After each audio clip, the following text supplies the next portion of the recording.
and hello. Welcome to our instruction course on peripheral ulcerative keratitis, evidence-based management pearls.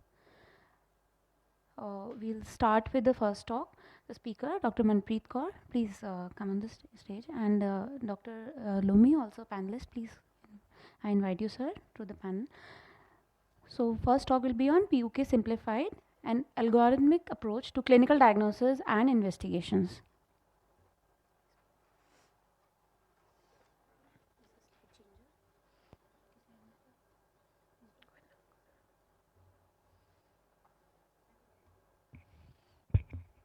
A very good afternoon to all of you. So, peripheral ulcerative keratitis can be relatively challenging to manage, and I'll take you through an algorithmic approach to clinical diagnosis and investigations.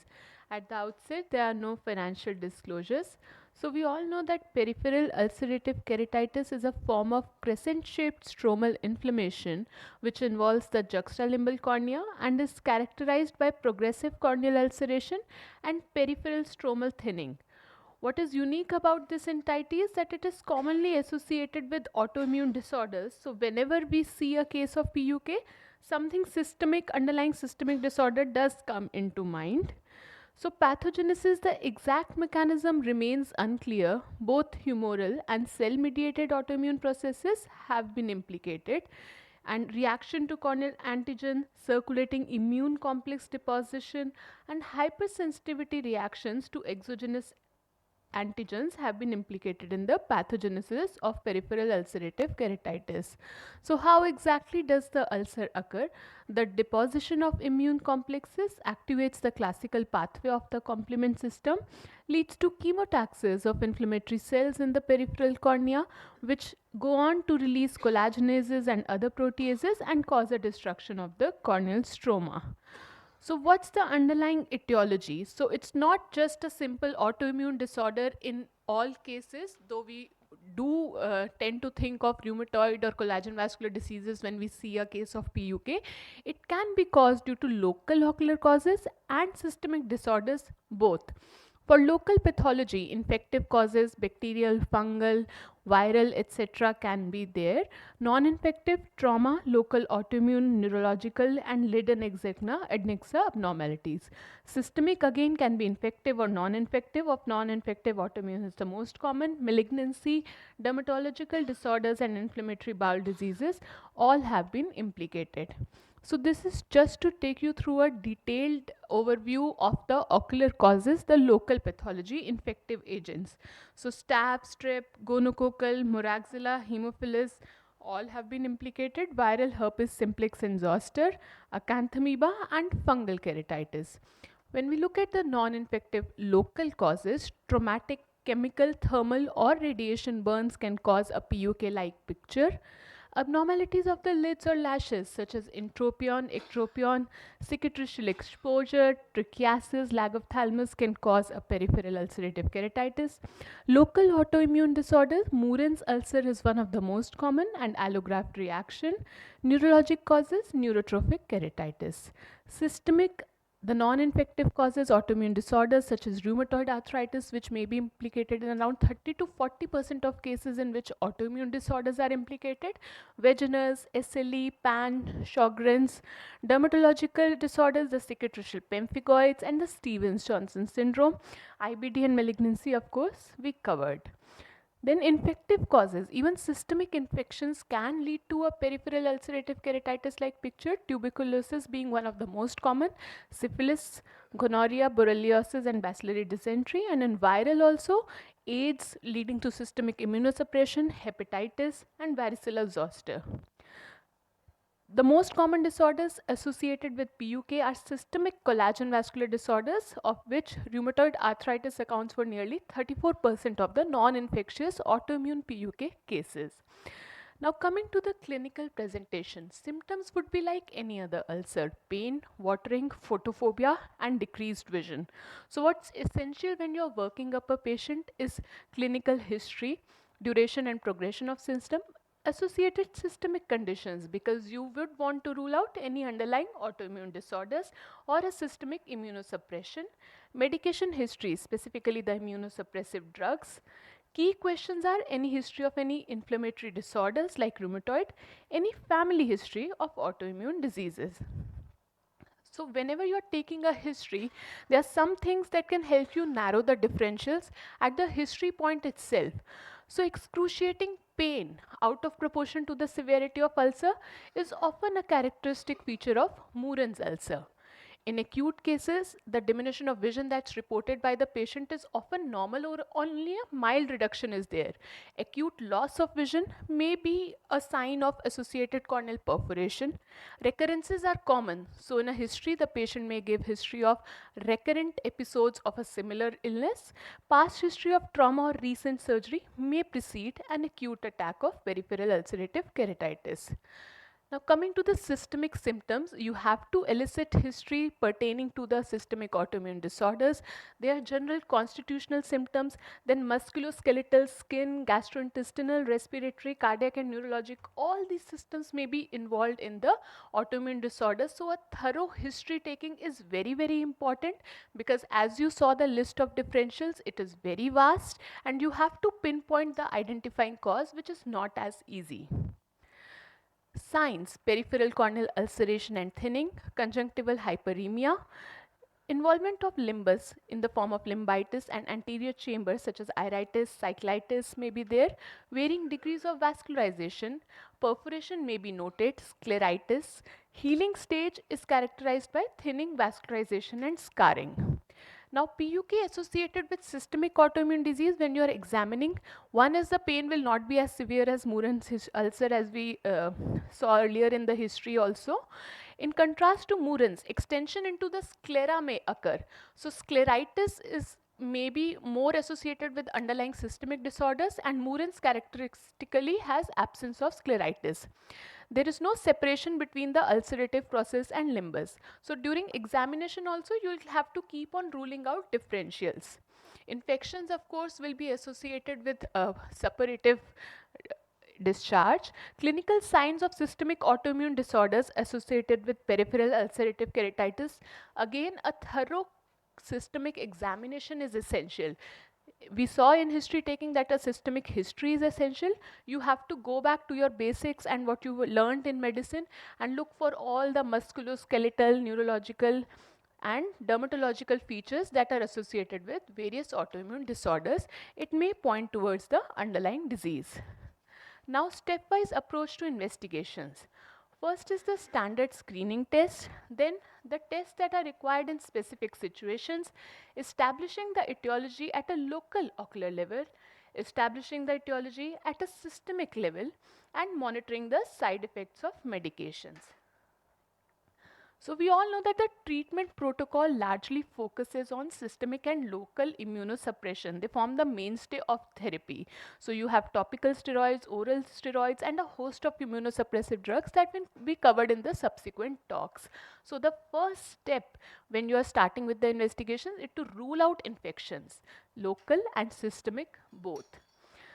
So superadded infections may be present even in autoimmune related PUK, that you have to remember. So just because you have a PUK related to rheumatoid, you still may have a secondary infection. So the first step when you're performing an examination and going for investigation, do a corneal scraping and conjunctival swab. Gram staining, QH, wet mount, viral PCR should be sent.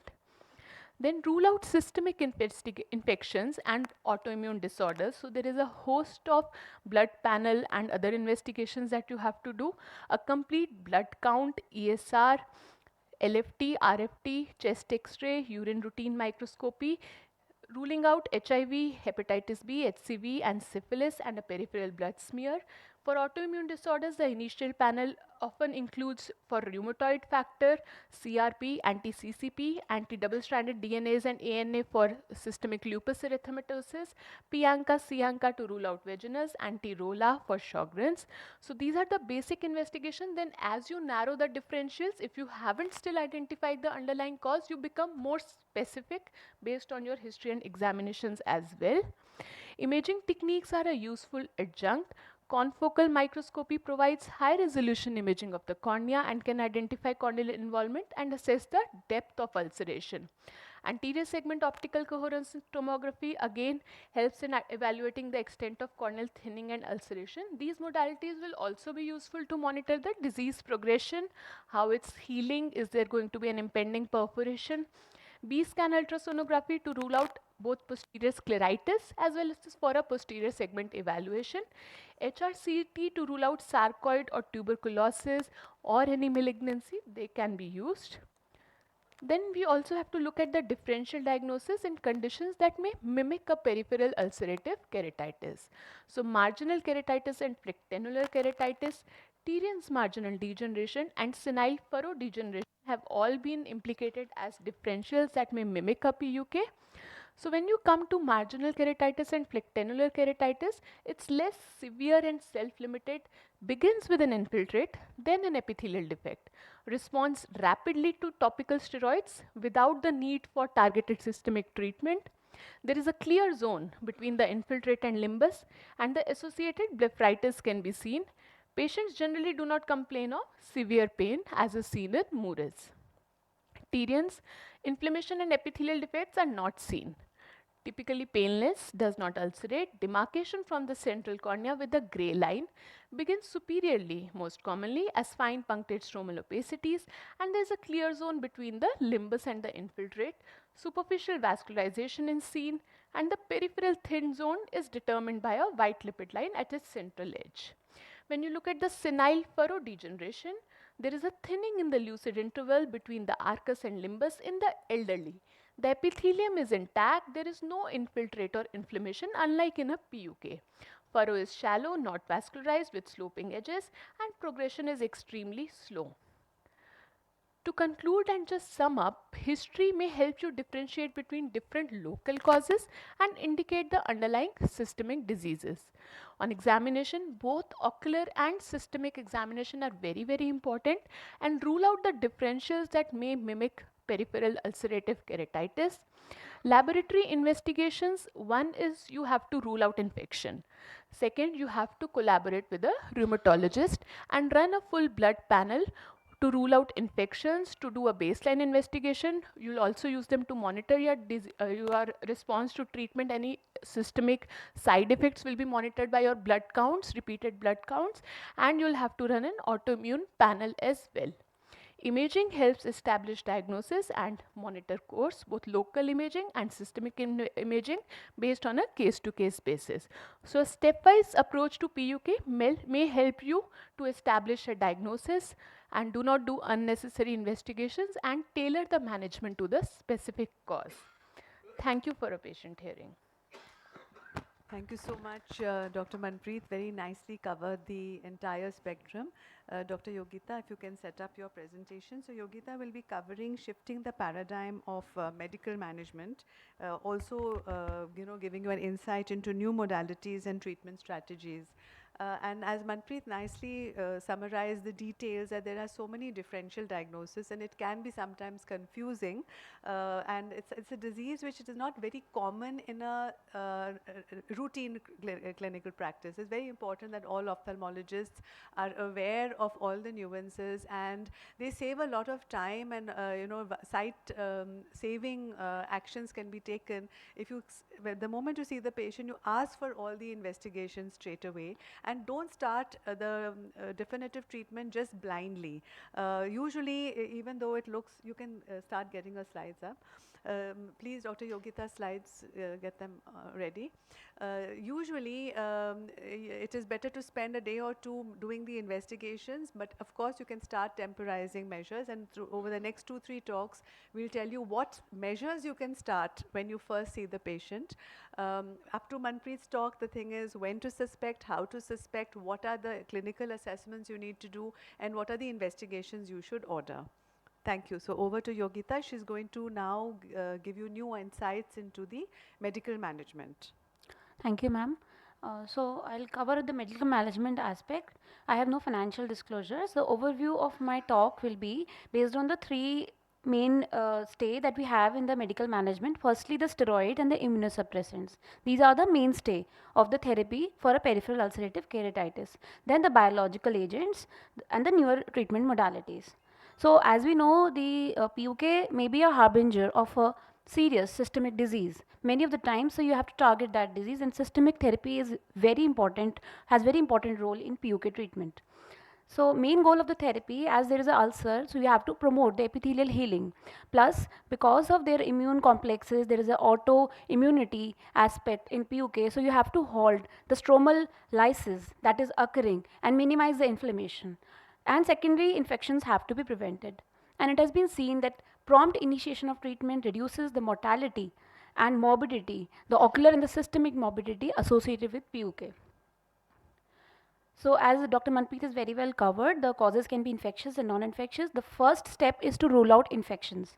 So infection can be a primary local infection, or it can be like a systemic tuberculosis and then secondary manifestation of that infection as a PUK. And non-infectious causes can be underlying, in most cases almost 50% are associated with the systemic autoimmune collagen vascular disease. And when all the investigations are negative and the Watson's criteria is fulfilled, then we label as Morin's ulcer. So management has to be cause specific, and you have to refer many times to a rheumatologist to rule out any underlying condition which can be life threatening as well. This is an important responsibility of the ophthalmologist to refer or liaison with the rheumatologist to initiate a therapy targeting the underlying cause. Many times the rheumatologist may not take the eye manifestation as seriously, and they may not understand that they have to start steroids for an eye manifestation. So there is the role of the ophthalmologist in emphasizing the importance of starting systemic therapy even for the eye manifestation. In local therapy, the antimicrobial has to be started either as a prophylactic or to prevent or to treat any infectious causes. First step is to do corneal scraping, and then the treatment is guided by the culture and sensitivity report of the corneal scraping. So in any underlying systemic autoimmune collagen vascular disease, if you get an investigation positive, so locally you will start lubricants, because there is also keratitis sicca, there is also a keratoconjunctivitis sicca component in these PUK. So lubricants are started. They can be increased up to 1 hourly frequency also, as and when required. Collagen inhibitors also are important in local therapy, and acetylcysteine. They are antibiotics, as I just covered, and topical steroids and topical cyclosporine. So topical steroids do not have that much role as systemic steroids. In topical steroids, because they reduce the collagen formation, they can increase the risk of perforation. So in rheumatoid arthritis specifically, the topical steroids are not given for a very long period, or either they are not given. So we have to understand that systemic therapy is more important in PUK with underlying systemic autoimmune disease. And topical cyclosporin has been studied in our center as to have an adjuvant role. There's a study with 2% topical cyclosporin, and it has an adjuvant role in the PUK therapy. So systemic therapy, oral doxycycline can be given to prevent the matrix metalloproteinases that are causing a collagenolisis. And systemic steroids are given to address the underlying systemic condition. They can be given in the dose of 1 to 1.5 mg per kg per day, and they have to be slowly tapered. I'll cover the cautionary aspects with the corticosteroids. Then also we give disease-specific immunomodulators, oral vitamin C to increase the epithelialization, and treat systemic infections like tuberculosis and syphilis. Also is we have to use systemic therapy there also. So aggressive systemic immunosuppression is the main principle. Topical steroids may increase the chances of perforation, and rheumatology consultation for active systemic immunosuppression has to be sought. So any presumed infection PUK, when you send the scrapings, and scrapings are to be taken before starting any antibiotics. So you take scrapings, then you start fortified antibiotics empirically, or you can use a 4th generation fluoroquinolone like amoxifloxacin. Cycloplegic only has a supportive role to reduce the morbidity, and oral antibiotics can be given, the indications being a large ulcer, a deeper ulcer, or ulcer with a stromal infiltration more than 50% depth, and hypopion or a frank perforation or endophthalmitis. So if you get a culture positive corneal scrapings, so we can treat as per the report, and if we get negative, we can re-scrape after 48 hours of stopping all the drugs. And even if you give the drug as per the culture report, if there is no response, you can re-scrape after stopping all the drugs. So possibility, if you are getting culture negative even after second scraping, can be a polymicrobial organism, polymicrobial etiology, an atypical or a drug-resistant organism. And you have to rule out diabetes, any immunocompromised status, an ocular surface disease, and acrocystitis in these cases. And you have to culture in enriched media for atypical organisms, and you require a microbiological support for these enriched media. So if all the reports are negative and it fulfills the Watson's criteria, there's no associated scleritis, no autoimmune disease condition, advancing overhanging edges. So then you can start with the treatment for the Murren's ulcer. So there we have a stepwise treatment protocol. So there's a step ladder. There are multiple steps. So first we start topical steroids for Murren's ulcer. And if there is no response, the lesion is severe, the next step is conjunctival resection. And the higher steps like systemic immunosuppression and additional surgery and rehabilitation. And if there is a clinical response, you have to de-escalate the treatment. So this is the stepwise treatment protocol for Murren's ulcer. For topical steroids are only required with caution in immune inflammatory component of PUK, because there is a lot of local inflammation happening in PUKIs. So we can use soft steroids like fluorometholone, lotpred, or a high potent steroid like prednisolone, betamethasone, dexamethasone, usually started at 4 times daily dose, and adjusted as per the response. Then the caution I just highlighted, that they inhibit the new collagen formation and do not give for long periods to avoid corneal perforation, especially for rheumatoid arthritis cases. They may go into silent perforation if the steroid is given for a long period, topical steroids. Now, adverse effect can be first perforation, the steroid-induced glaucoma and cataract, and also increased susceptibility to more infections. Adjuvants can be lubricants and cycloplegics, topical collagenase inhibitors like acetylcysteine, anti-glaucoma medications, and autologous serum drops, just as a supportive role.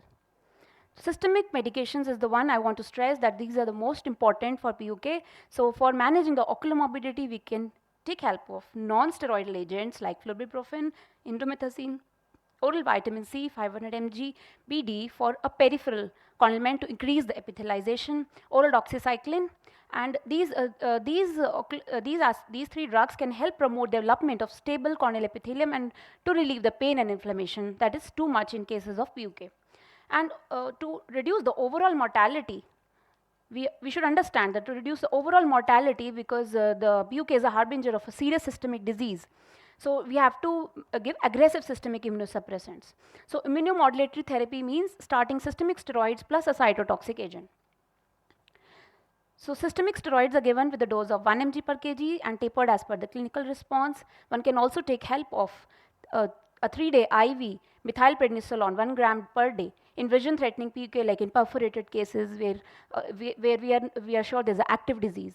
So for the acute phase, we can use a IV methylpred also, and we have to add a proton pump inhibitor and calcium supplement to avoid worsening of any gastric ulcer and bone loss, but to manage the steroid side effects. The first step, oral steroids, these give cover till the effect of the immunomodulator starts. That is the second step. So these second step, these are methotrexate, azathioprine, cyclosporin, mycophenolate, and cyclophosphamide.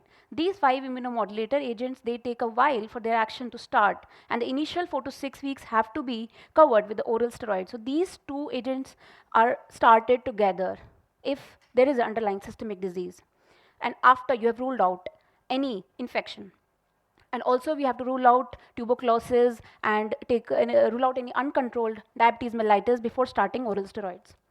Third line agent will be these monoclonal agents like infliximab, the etanercept, and the rituximab. So there is a lot of questions among the general practitioners as to which agent to choose, when to initiate the right agent, and how to follow up. So in initiation of the therapy, it's done usually for a site-threatening disease. So initiation of immunomodulator therapy is done for site-threatening disease, and in Murren's ulcer, after you have tried the conjunctival resection and it has not given results, also after ruling out tuberculosis and other infections, and you have to start concurrently with steroids.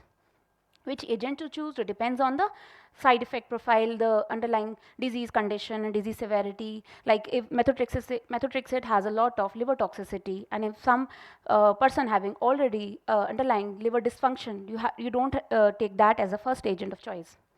So topical immunomodulators, cyclosporin and tacrolimus, have only adjuvant role, and they can just help to treat the ulcer fast, but then you have to take help of systemic immunomodulators. So these 5 agents, the methotrexate, cyclophosphamide, mycophenolate, azathioprine, and cyclosporin A, these many times have to be started by ophthalmologist or in liaising with the rheumatologist. So these are corticosteroid sparing agents. So their role is that they reduce the dose of the steroids, or later on we can remove the steroids and shift the patient to only these immunomodulator agents. So corticosteroid sparing agents means that these may be added along with the steroids, and when steroids alone fail to control the disease at less than 10 mg daily dose, or when the steroid toxicity is noted, these agents come to rescue. So careful monitoring is required of drug related and dose related adverse effects, and also especially in the COVID era, we have to alert the patient of these concern with these immunomodulator of increased risk of opportunistic infections. And there is associated risk with patients as therapy is often given for long periods.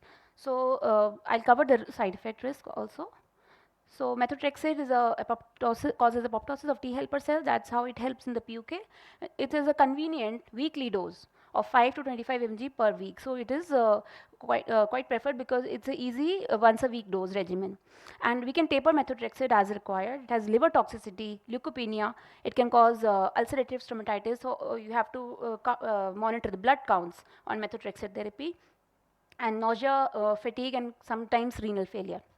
Mycophenolate is also inhibitor of purine synthesis, so it inhibits the replication of T and B cells or the plasma cells that are releasing the complement proteins, and the T cells are also inhibited, and the chemokines release is reduced with this agent, mycophenolate. So it has twice daily dose, and it with a lot of side effects. And cyclosporin is given in 2 to 3 divided doses. It is also a cancer neuron inhibitor, and the main side effect is gum hyperplasia, hypertension, and hyperkalemia. Azathioprine is a purine synthesis inhibitor. However, it is increasing the predisposition to many neoplasms. For this concern, it is not so much preferred in many individuals, but if the other 3 are contraindicated, you can start the patient on azathioprine. Cyclosporin is cyclophosphamide is another agent, which is an alkylating agent basically. So this is a ready reckoner for all the agents. It's available in an article. I'll give a reference.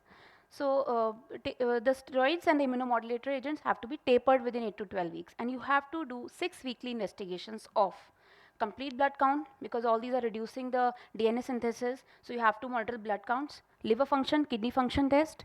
ESR and CRP are essential to monitor disease activity. So how the rheumatoid arthritis is controlled with these agents. So, and chest X-ray is also done to 6 weekly to rule out any superimposed infection that would have been invited with these immunomodulator agents. So now third line agent is biological agents, biological therapy. So these are biological response modifiers like rituximab and infliximab, which is anti-TNF alpha blocker. Then anti-interleukin agents, and B cell inhibitors, and targeted antibodies, and intravenous immunoglobulin. These are all third line agents. After the steroids and immunomodulator, this is the third step.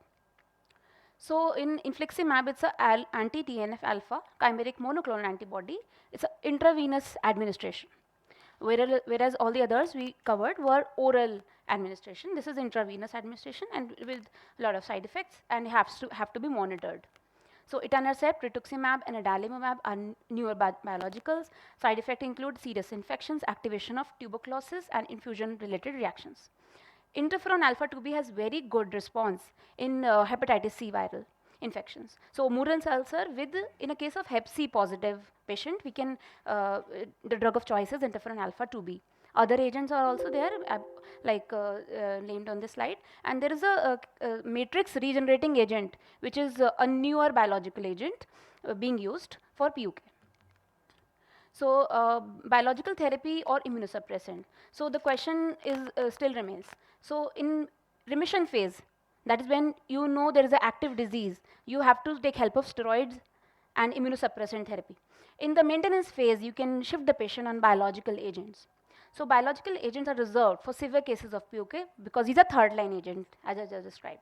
So when steroids and immunosuppressant fail to control inflammation, then you have to take help of biological response modifiers. So to summarize, the biotherapy is holding promising future, and they are being increasingly used, especially in cases with presenting with perforations. And systemic treatment reduces the morbidity and mortality, and systemic treatment has to be initiated early in cases of PUK. Further reading, there's a textbook by ma'am and another survey ophthalmology article on PUK. I acknowledge the help from my cornea gurus, Dr. Radhika and Vanati ma'am and Dr. Nupur and Dr. Lomi and Dr. Manpreet. Thank you. Thank you so much, Yogita. The very nice talk. I'll give a few comments of my own, but meanwhile, I'll request Dr. Lomi to set up his slides on surgical therapy. So as Dr. Yogita nicely covered that there's a whole range of options available. One thing I'd mention regarding to the corneal scraping, it seems a little worrisome because you have a thinned area. It's important to nicely counsel the patient about the importance of the scraping and do the scraping very carefully. Also, even simply putting the speculum in the eye. So be a little bit sensible about which case you're doing, how you're doing it, because if you start putting the speculum and it's extremely thin, it may perforate just at that step right in the clinic. So be cautious. So you have to balance common sense with what is recommended. You may have to adjust the situation depending upon the patient. And the rescraping that she mentioned is if you're very clinically confirmed that it's an infection. With experience, you'll get to know from all the pictures that we show that there is a little yellowish look or a little infected look, and those are the ones, if you still find it to be negative, it's worth going for a rescrape. But as opposed to the normal infective keratitis cases where you'll keep rescraping, here if you get a negative result, then it just may simply be non-infectious. So keep that in mind. Regarding doxycycline, it is a very good help because matrix metalloproteinase inhibitor is a very useful thing to add on. And apart from epithelialization, it helps to further reduce the stromal melting because it reduces the enzymolytic activity. Regarding all the drugs, methotrexate is generally the first go-to that you should remember, but I feel that generally it's always best to work with a physician. It's only if you're really pushed and you have yourself to very rarely I've been the one who've actually started it, though I'm in a multi-speciality hospital and we do have access to all the experts and everything. But once in a while, they will say that, no, we don't think, and you decide. So when they say you decide, then methotrexate is the first thing that you could try. And along with that, you have to prescribe folic acid as well. It happens very rarely that they say you decide. So always good, if you have a lot of patients coming with this, always reach out to a physician colleague. And one more thing that I feel as ophthalmologists, we need to consider doing a trial or at least some kind of a pilot investigation is using pulse cyclophosphamide therapy. Pulse, just like we learned about pulse dexamethasone therapy from the dermatologists, they use it a lot, and they use pulse cyclophosphamide therapy for patients with pemphigus, etc. So this is another thing which you could consider instead of doing once you've stabilized, you can even give once a month cyclophosphamide. So this is something I'm not advocating it as a therapy, but in case there anybody here who wants to look into it as a worth trying, I feel that there's one area of research that is worth considering. So now I'll hand over to Dr. Lomi, who's going to tell you the steps for surgical management. Thank you, ma'am. So I'll be speaking on a customized surgical treatment in PUK, the matches and the patches. So I have no conflict or financial interest to disclose. So corneal perforation is an acute complication in PUK, commonly seen when there's cases with multiple recurrences, inadequate immunosuppression, or when there's poor compliance to treatment. So when is the surgical indication required? When there is increased depth of melt leading to desmatocyl formations, or when there is impeding perforation, or in advanced extension of the melt circumferentially or centrally. And also for rehabilitations, for visual rehabilitations of the ectasia and also in severe astigmatism, and for structural stability of the residual thinning. So when is the customized surgical procedures done? And it is done with when there is a procedure is chosen depending upon the size, shape, the location, and the extent. When it is a very small perforation, less than 3 millimeter, the tissue adhesive with bandage contact lens is used. Tuck-in tenon patch graft can be advocated for 3 to 5 millimeter of perforations. Sometimes this tuck-in laminar keratoplasty can be used for larger graft and also for larger perforation, tectonic penetrating keratoplasty. Laminar graft is an option, better option for because there is less chance of graft rejections, and sometimes you can use a sutureless lamellar keratoplasty from the smile lenticles. So the matches and patches, here the donor tissue is carefully sized to match the recipient bed, and the patches the peripheral defect accordingly. So various shapes, depending upon the lesions, we can use it. The various described like round patch graft, the concentric, biconvex or elliptical or banana shaped graft, or stencil based prick and print on a C-shaped laminar keratoplasty to take care of the astigmatisms. So it's a case scenario. This is a patients with bilateral PUK, which earlier it was tried the synovial glue with BCL, but there on the left eye, there's a recurrence perforation was there. So in this case, was subjected for this concentric patch graft surgery. First of all, you have to see where the unhealthy tissue is there. You mark that unhealthy tissues, preferably 0.25 to 5 millimeter involving the healthy tissue as well. And using a free hand with a Vanna scissor, you trim the unhealthy tissues. Here there's a donor graft, there's a tectonic graft. You use you place a stage suture over it, and seeing the underlying marking areas, you have you trim it according to the size and complete the suture. So this is post of day 1, and this is post of day 5. The corneal edema has reduced well now. So this post-op treatment option, Dr. Yogita has already very well explained that role of steroid, the doxycycline, vitamin C, and also the methotrexate and folic acid. So it has to be adjuvant along with the surgery. Surgery alone won't suffice. So this is a case with another circular patch graft where circular patch graft was done, and this is the post-op result. I came across this interesting literature, the stencil-based prick and print techniques for harvesting corneal shaped graft for management of peripheral corneal perforations. This is published in Cornea 2013 by Gautam Singh Parmar. So in this, they have done marking of the disease with host tissues and making a stencil using a thin transparent plastic, and make a prick on it on the lesions by using a 2-inch gauge needle, and this is followed by a linear cut with a blade along margin outline of 0.25 larger, and using a surgical pan. The marking area has been stencil has been placed over the donor cornea, which is placed on the artificial chamber, and the excision of the shaped cornea was donor cornea was created, and is made the transplant was made, and that's on a very good result out of it. And the beauty is that it can make of any shape or pattern of the donor cornea graft without involving the optical centers, and also it can use for extensive peripheral corneal lesions. Here's another case scenario of neurotrophic PUK, where the small perforation was in the periphery. Here the tenon patch graft was used in this case, and first of all, you have to harvest the healthy tenons, where the tenons have to be dissected from the conjunctiva, and the tenons mark that the tenons have to be larger, around 50% increase the size of the size of the perforations. A stromal pocket, 360 stromal pocket is created, and the incarcerated iris was reposited back into the anterior chamber, and this tucking of these tenons were made, and then which was secured using 10 or nylon sutures. Here we have used, along with the sutures, we have used a fibrin glue. Some surgeons use cyanoacrylate glue also,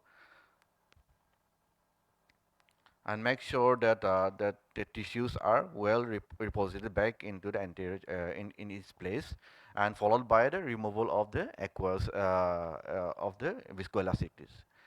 This is make sure there's another bandage sutures, the bridge suture was placed to make sure that the tissues were well in placed.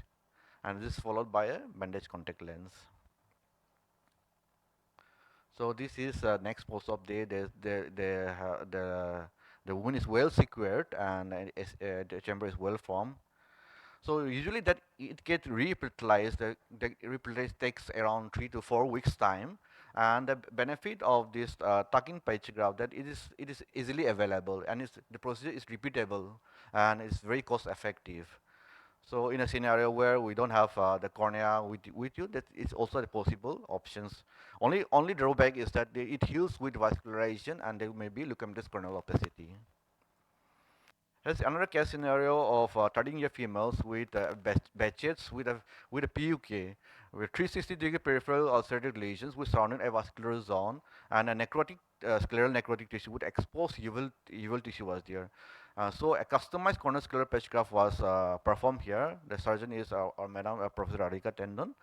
So in this case, the necrotic tissue areas has been cleared off, and then using a tectonic donor cornea, we have trimmed that area. The extra scleral tissues were trimmed off, and this is placed over the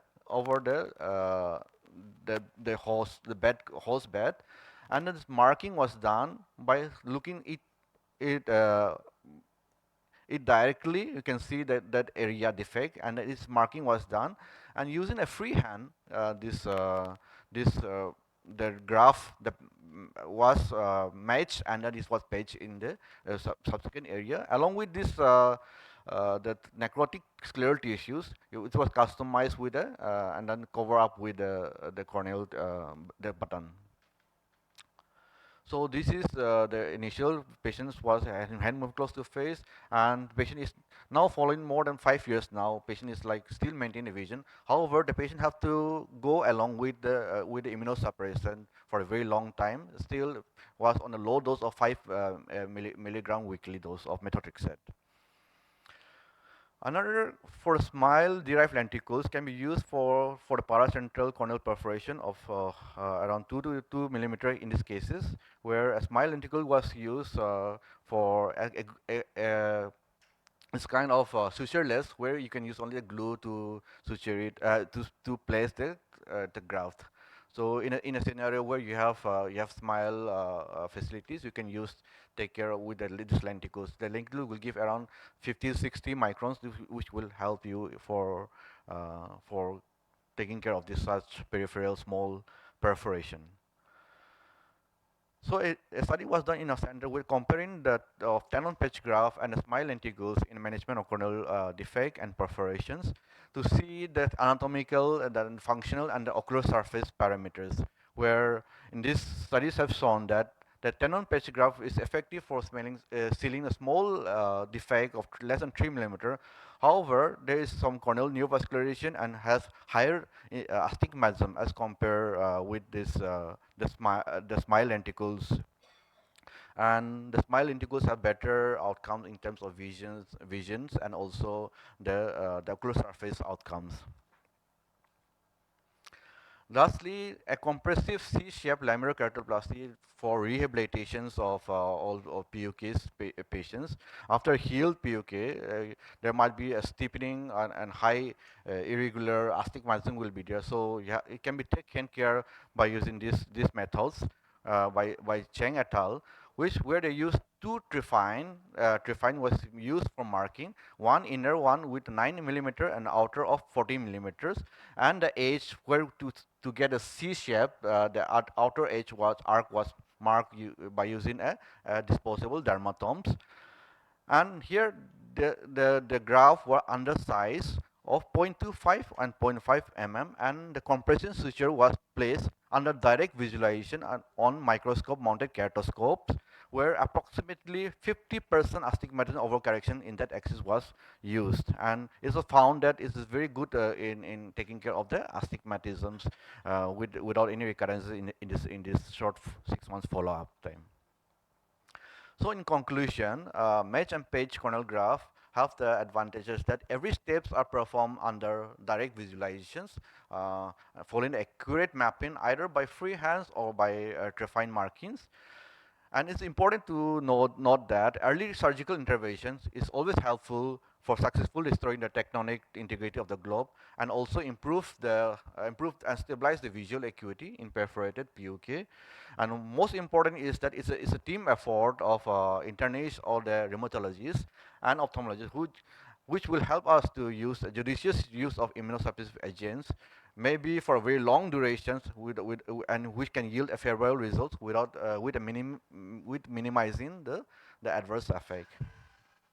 Thank you all for your kind attention. Thank you so much, Dr. Lomi. Very nicely covered all the options to, globe salvage procedure and how to manage, and a good range, and ultimately you have to customize it depending upon your patient and seeing the scenario. And certainly sometimes it is a little daunting, and you will find that you feel that the margin is very thin, and how will you fit that tissue in. In such cases, you can even bevel the posterior aspect, as he had shown. Little bit you have to use your own tailoring and surgical skills to match it. And regarding the tissue, even glycerine, it is an emergency. So in case fresh tissue is not available, you can even use the glycerine preserved tissue. The important thing is to, stabilize the eye as soon as possible. Thank you. Thank you very much. I'll be covering a few examples just to illustrate all the principles that have been covered so far. And certain things, because this is the opportunity, we have AIOS, APAO. So there are certain things which may be unique to our scenario. Can I have the slides, please? They're not showing on stage. Do I have to go that side? But my laptop is here.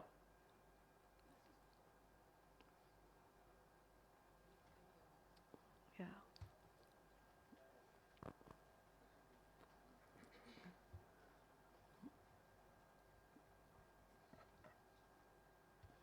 So there are certain unique situations that which we may face, and irrespective of what is described in textbooks and reported, sometimes there can be little variations in how you approach the patient.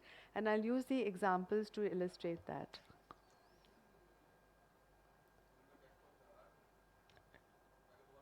Should I shift to the other side? We do have Dr. Anshu who has a keynote. Should we have her presentation first?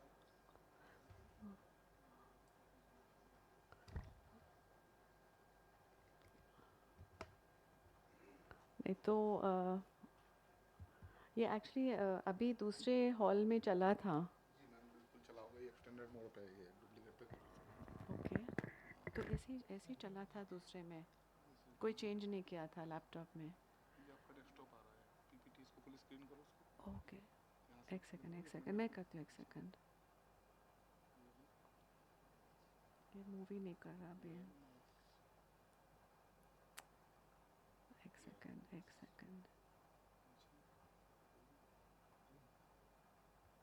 Okay, thank you. Okay, sorry about that. A potpourri of interesting cases. As we have said, that clinical evaluation, and with the modern armamentarium, one should use whatever modality is available, particularly things like ASOCT. But a very detailed and thorough clinical evaluation, customized investigations, and surgical planning. And whenever you see a patient, don't forget that there will be systemic diseases, and there's comorbidity, and then medical management accordingly. The medical, surgical, and the rehabilitative therapy will have to remember the principles.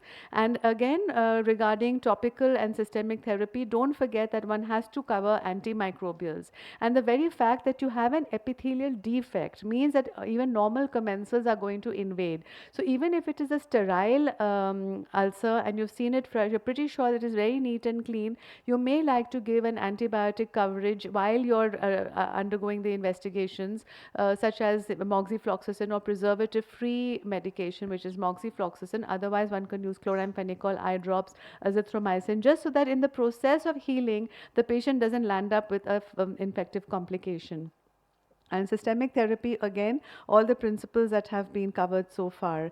And surgical principles reinforce and support. And here you have a consideration of patch versus a full graft. And this is again important to consider. It may look as if it's very challenging and you decide to change the whole cornea. But again, I would, as Dr. Lomi very nicely showed in that case, try to avoid doing a full thickness, full limbus to limbus graft if the central cornea is not affected.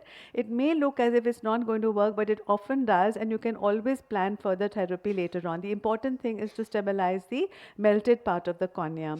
And so there is thinning, there is a melt, perforation, and desmetocele. There are various stages, and use of ASOCT and other imaging modalities are important to help you to, in decision making. So here we have one example. This patient was 45-year-old. He had come with this bilateral involvement. His vision was 5/60 in one eye and just hand movements close to face in the other. On questioning, there was a history of high-risk behavior, and he was a chronic alcoholic. This is what his eyes looked like. They had iris nodules, pupillary membrane, evidence of healed uveitis, and he was aphakic. And the left eye, you could see the associated scleritis and a PUK which has perforated. So he had a PUK which has perforated in one eye, and he had a necrotizing scleritis, and he had aphakia when he had no history of trauma and no history of any previous surgery. So it was a bilateral disease. There was scleritis, there was anterior uveitis, and aphakia. So we sent him for a systemic evaluation, and it was detected to have a genital ulcer which was single oval shaped, supposedly painless and indurated. Ultrasound showed posteriorly dislocated crystalline lens in both eyes. Specimens were sent for microbiology and autoimmune screening, and he was treated empirically. You can imagine that one eye had already perforated, so we started him on topical lubricants, topical antibiotics, and we started M45 therapy because it already perforated. But as I said earlier, if it's just a slight peripheral ulcer, and which is looking very clean, you don't have to give fortified antibiotics straight away. It's a question of whether you're treating a supposed infection or whether it's a preventive dose. And along with that, we gave doxycycline and ciprofloxacin because of the perforation. It's a broad spectrum oral antibiotic, and subsequently the investigations came back as some derangement of liver function, low hemoglobin. This could all be consistent with the poor nutrition associated with chronic alcoholism. And under infectious causes, our first possibility was tuberculosis, because that is something that is more commonly seen. Options could have been syphilis and gonorrhea, but that was not high up in our mind because the investigations had turned out to be negative. In terms of the associated other, considering the posteriorly dislocated lens and the uveitis, particularly the posteriorly dislocated lens, that brought syphilis higher up in our differential diagnosis. And the chest x-ray was clear. So while we were wondering what to do, the patient actually started improving. And as you can see, there was this multifocal involvement, and the patient improved, and it was probably syphilis. The genital lesion also showed reduction in size and in duration. And on reviewing of the literature, ciprofloxacin is one of the agents to which the Treponema pallidum does respond. Traditional teaching is penicillin, but ciprofloxacin does work. So in that sense, it was serendipity that we had given him a broad spectrum antibiotic, and the patient responded and he improved. So he did not even require surgical therapy. Now coming to the next patient, 47-year-old male, he had already been diagnosed to have Sweet syndrome. Sweet syndrome is an autoimmune disease which is associated with skin manifestation of tuberculosis. But he came to us with the features of sclerokeratouveitis and secondary glaucoma. He had so initially since he was already diagnosed as Sweets, which is known to be an immune phenomenon, so we started him on topical steroids. As you can, we of course sent off the investigations for microbiology, which had turned out to be negative. Bacterial and fungal cultures were negative, but we did start the patient on empirical topical steroid as well as a broad spectrum topical antibiotic and lubricants. But the patient worsened with steroid. There was a distinct worsening, as you can see. In fact, the lesion had more yellowish look, and even the scleritis started developing the multifocal discharging sinus-like lesion which started coalescing. So since he worsened with steroid therapy, he progressed to necrotizing scleritis with a frank PUK and exudative retinal detachment. So basically it was fixed, on investigation it was, except for a positive MAN2, nothing else could be identified, but this clear history patient was started on oral ATT and he responded. So this was a little rare manifestation of ocular tuberculosis in a patient of syphilis, previous systemic tuberculosis with Sweet syndrome. So whenever you have a patient like this and you are following it up, it's very important to explain to the patient that whatever we do, come back soon within about 2 to 3 days or a week so that we can monitor the response to therapy. And the moment there is a worsening with steroids, always think of infections like fungal infections to tuberculosis and so on. Coming to the next patient, it was a 26-year-old lady who had a gradually developing whitish opacity and diminution of vision of both eyes for 5 years prior to presentation with intermittent dull pain and redness, and provisional diagnosis based on both eyes disc edema with scleral thinning with hypotony is what she had been referred to us with. So she had disc edema, scleral thinning, hypotony, she had low vision in both eyes, and the MRI brain had shown hypophysitis. The reason she had had the MRI brain is because of the disc edema. There was a suspicion that could be papilledema, so they had done a routine brain scan and that had shown hypophysitis. And on investigation, there was no clear-cut systemic disease which was identified, so it was felt to be a non-ulcerative perilimbal keratoscleromalacia. All the investigative modalities of investigation had proved negative microbiology. So it was believed to be an idiopathic non-necrotizing scleritis with hypotenuse maculopathy. Now the question is what to do. So we have a non-immune, non-infective lesion. What do we do? So essentially, thought better wait and watch because it was too extensive, bilateral, central cornea clear, but the hypotenuse maculopathy, there were cystic spaces with uveal show in some areas, but there was a progressive worsening. The hypotenuse, earlier she had disc edema, now the hypotenuse maculopathy got worse and worse. So it was decided to do a bilateral overlay corneoscleral patch graft. So this is one thing that got left out in the previous surgical therapy. Sometimes you really don't want to open up, because if you opened up this lesion, you would not have known how would have been the extent of the defect inside and how much of the intraocular contents would be exposed. So the idea was to just put something to support all those cystic spaces which were diffusing out the fluid. So an overlay corneoscleral patch graft, this can be a little challenging. What you have to do is you have to create an edge around the lesion, and this is where I said the bevel technique is very useful, where the posterior edge of the donor tissue, you bevel it, you just thin it in just manually to thin it down so that you can comfortably tuck it into the pocket that you have created all around the lesion. Coming to a case of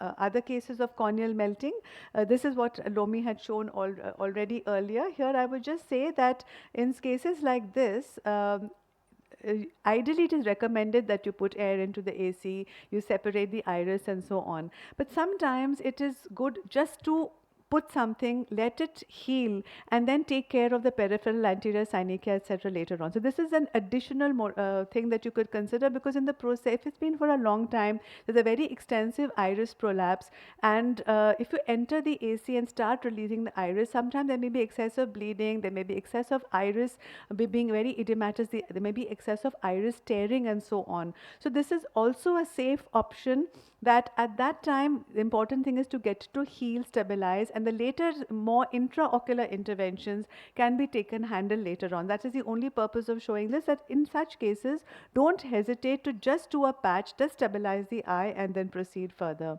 And one thing more is glue assisted patch can also be very useful. So here again, as I said, you can take a call whether you really want to go into the AC and relieve the iris. Sometimes if it's very peripheral, it seems as if that is going to do badly, but you just apply the the patch, let the eye heal up, and it heals up pretty well on its own with a small peripheral anterior synechia. So you have to balance, whether you really need to go into the AC, because entering the AC, there's another risk of further problems, and sometimes you can even lead to, you have to see, as I said, that is an option. So here this is a glue assisted patch graft, and particularly if the lesion is very close to the central cornea, it's very, very useful to do a glue assisted lamellar surgery. So this is the example of the patient and how the patient did post-operatively very well. So fibrin glue assisted lamellar patch graft is another very good temporizing measure, and of course you can see depending upon the clinical scenario. So sutureless patch graft for sterile corneal melts. This was published in 2010. So surgical treatment, you'll go according to the extent, etc. And as I showed you with few examples, there can be variation. So additional thing I'd like to say, don't hesitate to do an onlay graft, and don't hesitate sometimes to just stabilize the eye before going for any definitive procedures later on. So there's a therapeutic as well. Now, so photograph, ASOCT, and in vitro confocal microscopy, in vivo confocal microscopy can be very useful imaging modalities. I'll give you another example. This is the case which Dr. Lomi had mentioned. 13-year-old lady. I just want to show you the rare conditions that come, and how when you see a patient, you have to sometimes take decisions which may not be as per the book. So she came with bilateral diminution of vision associated with redness, pain, photophobia, lid swelling, and purulent discharge of only 10 days duration. Out of this, 9 days, also she had noticed ulcers in the oral mucosa, scalp, hand, foot, and genitalia. She had been seen elsewhere and had been suspected to have gonococcal mucopurulent conjunctivitis, treated with topical and oral antibiotics, but she showed no improvement whatsoever. The only thing I want to emphasize here is, do take a careful history. Do listen to what the patient is saying. Don't discard it that you know best. So because that little history of what the patient has taken, what the patient has experienced, and what has been done is very useful when you decide your next steps. So considering the severity of the lesions, these were the kind of lesions she had when she presented to us, and it was only a short history of 10 days with the eye and 9 days with these lesions. So it was a very sort of frightening situation. She had vision of 612 in the right eye, left eye only hand movements, there was lid edema, there was diffuse congestion, mucopurulent discharge, and so on. So we had to take the patient to the OT for an EUA. An examination showed a 360-degree marginal ulcer in the left eye. There was also nasal symblephron, and a central cornea was clear. There was evidence of scleral melt, and the AC was irregular, and iris prolapse was noted. And so the patient, this is what the right eye looked like. As you can see, there was a lot of mucopurulent discharge and inflammatory membrane formation, and the patient was then taken up for surgery. While being prepared for surgery, all the investigations were done, all the consultations were sent, and everything came as negative. So treatment was empirically with broad spectrum topical fortified and oral antibiotics, because sometimes microbiology, you feel that, oh, sometimes the specimen was not taken properly, and the way it was looking so infective. And dermatology and immunology consultation was started, and it was considered to be Behçet's. So started on dapsone, azoran, and Visalone. And so this is how the patient looked initially after the first surgery, and post-op day, the eye was stabilized, the sutures were intact, and so on. 4 days later, she developed this peripheral ulcerative lesion in the other eye, for which now we started topical steroid. But by then we knew that it was an immune inflammatory disease. And then on 8-day post-op, she came with a wound gaping again at 11 and 1 o'clock position in the left eye. As you can see, if you remember the video, a corneal graft had been put peripheral to the scleral graft. And so that was done. And then a resurgery was done very nicely by Dr. Lomi. He did the resurgery. A repeat patch graft under GA was done. And post-operatively, the vision in this eye was 5/60, accurate projection. And this is what the patient looks like. And as he mentioned, the patient is doing well 5 years after surgery. chronically on a very low dose. One last case I'd like to share with you, which has again been very, very difficult for us to manage. Again, Lomi and I took care of this patient together. 64-year-old lady who was well educated, working at an NGO. She had gone to several hospitals and she was known diabetic, hypertensive, had COVID in 2020. She had mild symptoms not associated with any eye problems. She then had to be admitted in Vellore for evaluation for a pyrexia of unknown origin, and she was very well taken care of by that institute. It's just that she lived in Delhi, so she came to Delhi subsequently. So she had moved to Delhi. She had loose stools, skin rashes, small joint arthralgia, red eyes, and subcentric lymphadenopathy of the right subclavicular lymph nodes and mild hepatosplenomegaly. Differential diagnosis with an autoimmune disorder, sarcoidosis, and lymphoma. There was already a previous history of ATT. So she had already been treated with ATT before that, and she improved and completed the course of treatment for 9 months. But again, she was admitted with diagnosis of episcleral nodules. So now she had the eye involvement in the form of episcleral nodules. Again, the differential was autoimmune or tuberculosis related. She was started on topical steroids. Initially, she showed some response, but there was no complete resolution of symptoms. And this is what she came to us with. There was congestion with nodular lesions. And there were nodular lesions. The eye was red and inflamed. And whenever we see this nodular lesion, the sclera, we always think of a systemic disease.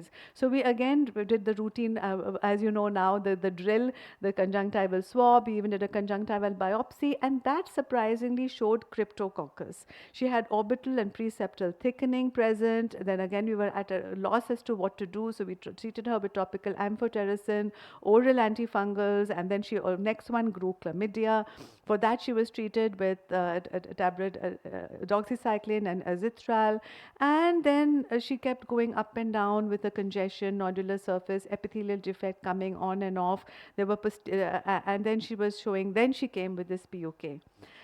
So it was again very difficult what to do. We started her on topical steroids. She would have waxing and waning, topical lubricants, and then this terrible epitheliopathy.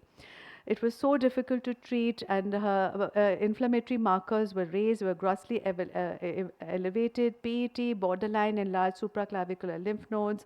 Bone marrow biopsy was also done, again to see there was hidden tuberculosis. Nothing came out. The C-reactive protein, the rheumatoid factor, they were abnormal. And then oral and topical steroids were then started. We felt that we had, and here this is one of the cases where we were told that you have to decide. This is that one patient where I started her initially. I think I started her on methotrexate, but she didn't improve along with the oral steroids. Sorry, I was the one who started her on methotrexate with oral steroids, and she showed improvement. So the clinical pictures post-treatment, this is how she did. And we also looked for varicella zoster, and to add in investigations, you have to also look for HCV, HIV, and HBS antigen in such cases, and all of that came negative. She had multiple episodes of acute necrotizing nodular keratouveitis recurrences coming off. So then we shifted to the cyclophosphamide. This is what I was mentioning, that we shifted to this intermittent cyclophosphamide pulse therapy. But she worsened again. She presented with MELT, and the tectonic PK with AMG had to be done. Genetic analysis was advised. And this is how she came eventually. Had severe skin involvement, necrotizing, loss of the lids, and then finally a genetic evaluation was advised. This is a situation where, and she was so sick that we had to do initially just amniotic membrane under topical anesthesia. That was just to save the eye, and subsequently coming on and off. And then finally, we got a diagnosis based on the genetic analysis, organ-specific autoimmune vasculitis. And the patient was started on adalimumab of subcutaneous injection, and she was getting severe complications with all the steroids, and now she is very stable, reached to a level of only requiring 2.5 milligram of prednisolone per day. Her eyes are now very quiet. And the plan is then to go for symblepharon release and see what we can do later on. So with that, I'd like to show you that they're all rare cases, and sometimes, you know, you just don't know what to do. But with that, I would like to thank all my co-instructors and all the people who have been in this journey for looking after the patients. And it's my pleasure to introduce Dr. Anshu Arundhati from Singapore. We have the honor of having her present her keynote address on a very important aspect of corneal practice. Over to you, Arundhati.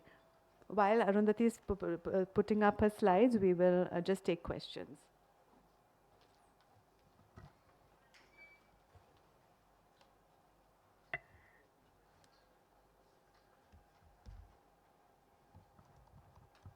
If there are any questions, quick questions, or then we can, no.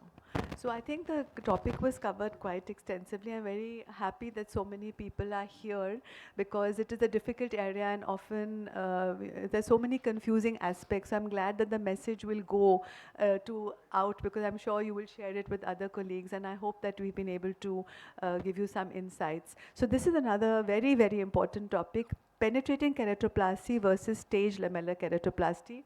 Which is better? Over to you, Dr. Anshu. Thank you so much for inviting me to give this talk here. It is very different from what we've been seeing about managing PUK, but nevertheless important. So we all are occasionally presented with clinical scenarios where we must decide between a PK and a staged lamellar procedure. So what I'll do now is present a series of cases that underwent a staged or a combined lamellar surgery for various indications with long-term outcomes. So this particular first patient is a patient with very severe acanthamoeba keratitis who was medically treated for 8 months with all the medications that you see here. Infection was eradicated, but she had severe ocular surface toxicity and a corneal scar. So we decided to first do a manual DOLC on her, but initially she was seeming to get better, but then she had persistent edema and an endothelial dysfunction was noted to be the cause for her poor epithelial healing, as well as the fact that her vision was not improving. As I mentioned earlier, she also had a significant cataract, which we all know is a side effect of acanthamoeba. So we waited for 2 months and we did a phaco-IOL DSEC for this patient under the DOLC, and she recovered excellent vision post-operatively. Even at 1 week, she was seeing 20/60, and this is now 8 years out, and she has a very clear graft with good vision. And her cell counts have remained at 2,500 cells per cubic millimeter. The second patient is a 21-year-old contact lens wearer. She had worn contact lenses only for the first 2 weeks. She's never tried it before, and she came in with this very bad, severely progressive acanthamoeba keratitis, which I went in to do a therapeutic manual DOLC. Post-operatively, it was marred by a lot of epithelial healing issues and a graft edema as well, because we know the severe inflammation causes endothelial dysfunction. So after waiting almost 5 months or more, I decided that I have to go in to do a DMEC for her because the edema was persistent and her vision was not improving. She was also noted to have a cataract at that point in time. But I just went ahead and did a DMEC first. And then 1.5 years later, she had an uneventful phaco-IOL done, actually just last week before I came here, and she's doing well now. This is another lady who had an uneventful DSEC for PBK. 3 months after DSEC, she developed these epithelial and stromal lesions, which tested positive for microsporidea. So we treated the lesion with Fumagillin eye drops and oral albendazole. Although the epithelial lesions cleared, the stromal keratitis persisted and increased in size over a 6 to 8 month period. Despite treatment, it was not getting better, so the decision was made to do a therapeutic manual DOLC over DSEC. And again, she recovered excellent vision, and the graft has stayed clear for 15 years now, having a DOLC and a DSEC, although her vision is compromised by a diabetic macular scar. Another patient who had Fuchs endothelial dystrophy with significant stromal scarring, we went ahead and did only a DSEC for her, but because of the residual stromal scar, she had significantly high hyperopia and high diopteric of cylinder in that eye. So again, we counseled the patient whether to do a PK or should we just go and try a DM-bearing DOLC for her. And she did extremely well after a DM-bearing DOLC. Her BCVA at 3 months post-op was 615 with minimal astigmatism now compared to -10 diopters to 4 diopters post-operatively. Case number 5 is a patient who had bilateral thermal burns with significant endothelial dysfunction. So this eye had scarred cornea with endothelial dysfunction. Now, routine treatment for this case would be to do a PK plus minus an limbal stem transplant. We discussed the options with her, and after the discussion, she was keen to try selective lamellar surgery. Because her corneal scar was superficial, we did stage 1 ALTK first, and then stage 2 ALTK combined with a DSEC and a phaco-IOL. So she had a trilaminar cornea, and she has done excellently well because she recovered good vision of 6/9 and excellent endothelial cell counts 4 years postoperatively. Now remember I said it's bilateral thermal burns. What about the other eye? The other eye underwent a PK elsewhere, and this eye also had very poor preoperative vision. Of course, after PK, we know that they do well in terms of visual acuity because there is no stromal interface, so she recovered 6/9 vision. 3 years later, she had an acute rejection, and her rejection has reversed, but her cell counts have significantly reduced. I have seen her recently, which I have not updated here. She's beginning to show early signs of endothelial failure in this eye, whereas the fellow eye remains stable. The last one is a patient who has bilateral advanced keratoconus, and in those days in the 80s, we used to do PK for these eyes. Subsequently, she had worsening vision because of progressive ectasia at the graft-host junction. Her cell counts were reasonably good at 1348. So the question was, because she just has ectasia, do we do a patch graft, do we do a repeat PK, or should we just do a larger DM-bearing DOLC to give her a better visual outcome? And again, she underwent a DM-bearing DOLC over PK. Preoperatively, she had very high astigmatism of about 8.5 diopters, which reduced significantly postoperatively to 2.5 diopters. With glasses, she was seeing 7.5. I have seen her recently. She's now 4 years post-op and has an excellent visual and corneal outcome. So just to show as an example of this lady that I just talked about who had a PK and had a DOLC subsequently. So this is the patient. After doing the initial measurements about sizing the graft, because the graft-host junction that was ectatic was inferotemporally, I marked the graft and made it slightly larger in that area and used a Solan trephine to do a partial trephination of the graft. Let me just go ahead. So you can see I did a Solan trephination. It's best not to use a suction trephine in these cases because the ectatic area, the thinning is going to be less. The cornea is going to be very thin there, and so there is a higher chance of perforation. So after Solan trephine, I measured the corneal thickness to determine how deep I would want to go so that I can measure subsequently. And I started off my dissection at the graft-host junction superiorly using a combination of a small and a large crescent blade. So as you can see, the surgery usually was progressing fine. So I did a partial dissection of the first layer. And as I was using the ANWA scissors to remove the recipient cornea, I noted a small area of perforation right now, if you will see there. So I stopped there. Of course, in most situations, you may be trying to convert to a PK here, but I persisted. I put in an air bubble and completed this partial lamellar dissection uneventfully.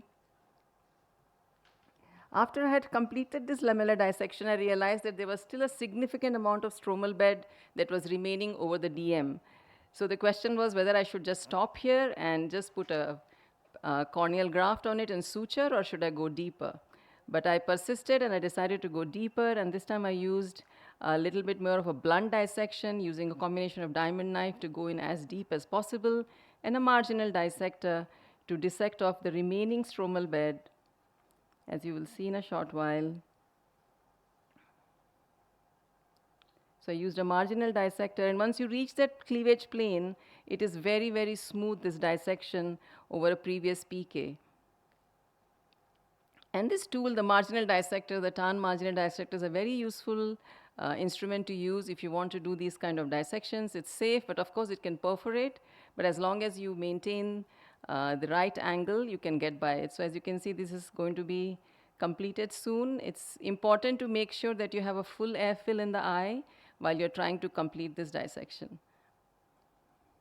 And thereafter, of course, the surgery proceeded as per normal. I removed the epithelium and the endothelium of a grade B corneal tissue. I did not need a grade A corneal tissue with high cell counts, and I put this lamellar graft over the patient's eye. So to conclude, I think staged or combined lamellar keratoplasty is a reasonable option for a select group of patients. In the first two cases with very severe acanthamoeba keratitis, it's always best to perform DOLC. And then subsequently, if the patient has endothelial dissection, I think EK offers a chance for better recovery of vision as well as long-term graft outcome. In 3 and 4 case, the third and the fourth case, they had uneventful desec surgery, but because they had stromal scar, which was active in the first patient and was as an opacity in the second, a DOLC was better. Because although it's a repeat graft, because the second surgery is a DOLC, it does not make the patient in a greater risk for rejection, and these patients have survived for a very long time. Some important things to note is that you need to do manual dissection, avoid suction trephines, and they usually get very, very good outcomes. And similar reports have come from Busin et al. As well.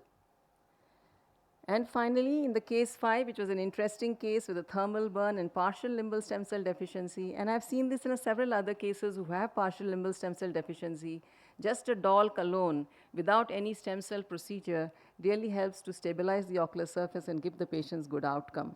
And in the last patient with PK and subsequent ectasia, a repeat PK was not the best option because we know it has a higher risk of graft failure.